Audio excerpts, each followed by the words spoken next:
Hello friends, मैं शिवानी खंडेवार एक बार फिर आप सभी का स्वागत करती हूँ आपके अपने channel blogs to make think में। आपने वो कहावत तो सुनी होगी, नकल की फसल नहीं उगती। शायद आपको इसका अर्थ भी मालूम है, परंतु फिर भी मैं मेरे जीवन की एक घटना के माध्यम से आपको इस कहावत का अर्थ बिजनेस पर्सपेक्टिव से समझाना चाहूंगी। बात उस वक्त की है जब मैं ग्रेजुएशन कॉलेज ज्वाइन करी थी। कॉलेज ज्वाइन करे हुए 3-4 महीने हुए होंगे।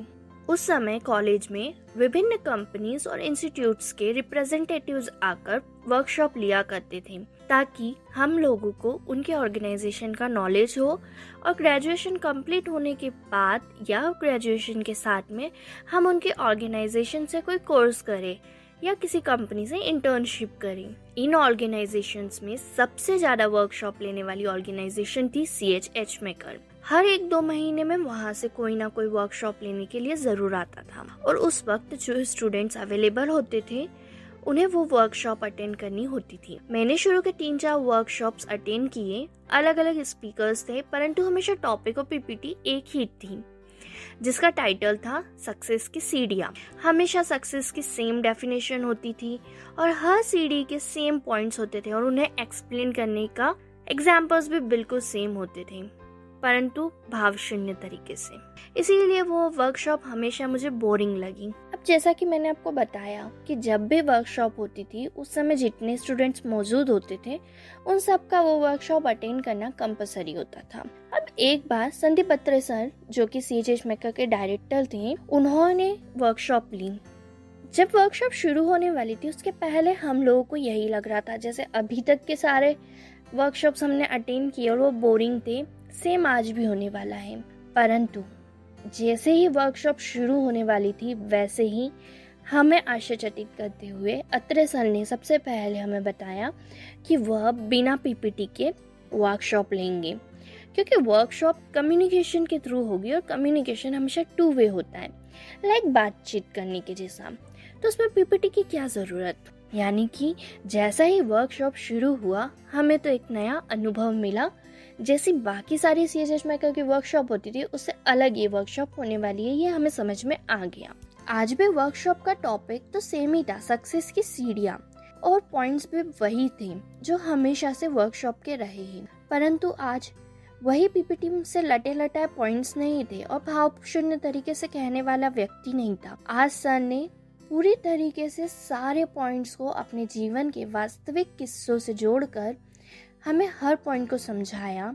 और हमारे लिए सबसे मेमोरेबल और लर्निंग पॉइंट तब आया जब सर ने हमें सक्सेस का मुख्य की स्वयं को रेस्ट्रिकेट न करना सिखाया।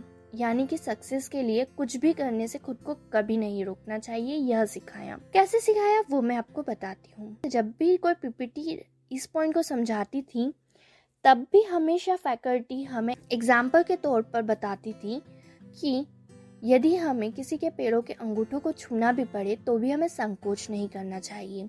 पर हमेशा सारी फैकल्टी से सिर्फ शब्दों में समझाती थी। पर आज संदीप सर, जो कि हमसे करीबन 15 साल बड़े थे, उन्होंने हमारी क्लास के एक लड़के के पैर के अंगूठे को छूकर हमें ये चीज समझाई। सच में उनकी करनी और कथनी में कोई अंतर नहीं था। उनके द्वारा लिया गया यह वर्कशॉप न सिर्फ सक्सेस के पॉइंट को समझाता था, साथ ही साथ में हमें यह भी समझाया कि सिर्फ लटी लटाई चीजों को बताने से बच्चों को समझ में नहीं आता है। यदि उन्हें अपने वास्तविक अनुभवों से समझाया जाए तो वह चीज ज्यादा सरलता से समझ में आती है, क्योंकि जब आप स्वयं के अनुभवों, स्वयं के विचारों को प्रकट करते हो तो आपकी कथनी और करनी में अंतर नहीं होता है। परंतु जब आप दूसरों के बताए गए मार्ग पे चलने का प्रयत्न करते हो तो अक्सर ऐसा होता है कि वो मार्ग आपको उचित तो नहीं लगता, पर जबरदस्ती मन को मार कर आप उस मार्ग पे चलते हो तो आप उतने ही भावपूर्ण तरीके से उस मार्ग पर नहीं चल सकते हो जिस प्रकार से आप स्वयं के विचारों से उस मार्ग पर चलने के लिए जब प्रेरित होते हो। इसीलिए जब भी हमेशा कोई भी CHH मेकर से वर्कशॉप के लिए PPT लेकर आया तो उनके भाव कभी भी उस प्रकार नहीं आ पाए जैसा स्वयं उस PPT बनाने वाले के विचार रहे हैं। इसीलिए कभी भी हम CHH मेकर की तरफ प्रेरित नहीं हो पाए। परंतु जब डायरेक्टर अत्रे सर ने स्वयं ने वह प्रेजेंटेशन लिया तो उनके स्वयं के विचार होने के कारण वो हमें इन्फ्लुएंस कर पाए। फ्रेंड्स, आज बिजनेस और जॉब में ऐसे बहुत सारे लोग हैं जो दूसरों के डिसाइडेड गोल्स जो होते हैं उन्हें ही अपना गोल बना लेते हैं। दूसरों ने जो सक्सेस के लिए पाथ चुना है, जिस पाथ पर वो चले हैं, उसी पाथ को अपनी सक्सेस का पाथ बनाने की कोशिश करते हैं। परंतु दोस्तों, ये समझना ज़रूरी है कि हर इंसान की लाइफ एक सी नहीं होती, सबकी लाइफ में सिचुएशंस एक जैसी नहीं होती हैं। इसीलिए ज़रूरी नहीं है कि सामने वाले ने जो टेम्पलेट उसकी लाइफ का बनाया है वही टेम्पलेट आपकी लाइफ में भी सक्सेसफुल होगा। इसीलिए फ्रेंड्स, जब भी आप किसी सक्सेसफुल पर्सन की लाइफ स्टोरी से प्रेरित होकर अपनी लाइफ स्टोरी को सक्सेसफुल बनाना चाहते हैं तो उसकी स्टोरी को सिर्फ बाहरी रूप से ना समझें। उसने यह सफलता प्राप्त करने के लिए कौन कौन से प्रयत्न किए हैं, क्या क्या कार्य किए हैं, किन गुणों के माध्यम से उसने सफलता प्राप्त की है और किन परिस्थितियों का सामना किया है, उसने किन परिस्थितियों से वो गुजरा है, या उसके पास सक्सेस के कितने स्कोप और अपॉर्चुनिटीज थी। इन सब चीज़ों का एनालिसिस करिए और साथ में चेक करिए कि क्या वो गुण, वो परिस्थिति, वो स्कोप, वो अपॉर्चुनिटीज आपके पास भी हैं। क्या वो सारे कार्य जो उसने सफल होने के लिए किए हैं वो आप भी कर सकते हैं।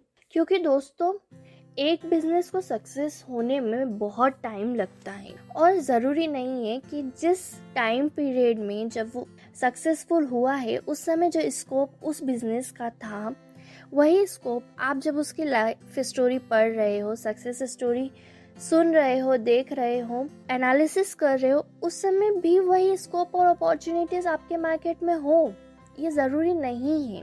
इसीलिए ज़रूरी है कि आप उसके लाइफ स्टोरी से वो की पॉइंट्स, वो गुण हासिल करो जिससे उसने सक्सेस हासिल करी है, ना कि उसका आइडिया चुराने की कोशिश करो। वो बिजनेस आइडिया, वो जॉब आइडियाज़ हमेशा सक्सेसफुल नहीं होंगे। आपको सिर्फ उनके क्वालिटीज़, जैसे कि मैंने सर की क्वालिटी क्या देखी, कथनी और करनी में अंतर नहीं होना चाहिए।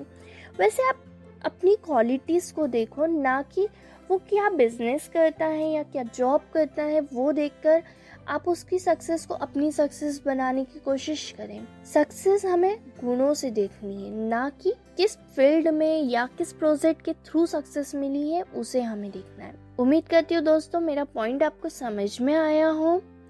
अंत में बस मैं यही कहना चाहूँगी, नकल की फसल नहीं उगती, फसल उगती तब है जब आपने जो बीज बोया है उसके अनुरूप मिट्टी हो, हवा हो, पानी हो, यानी कि आपका एटमॉस्फेयर और आपकी मिट्टी उस बीज के अनुकूल होगी तो ही फसल उगेगी, अन्यथा नहीं उगेगी।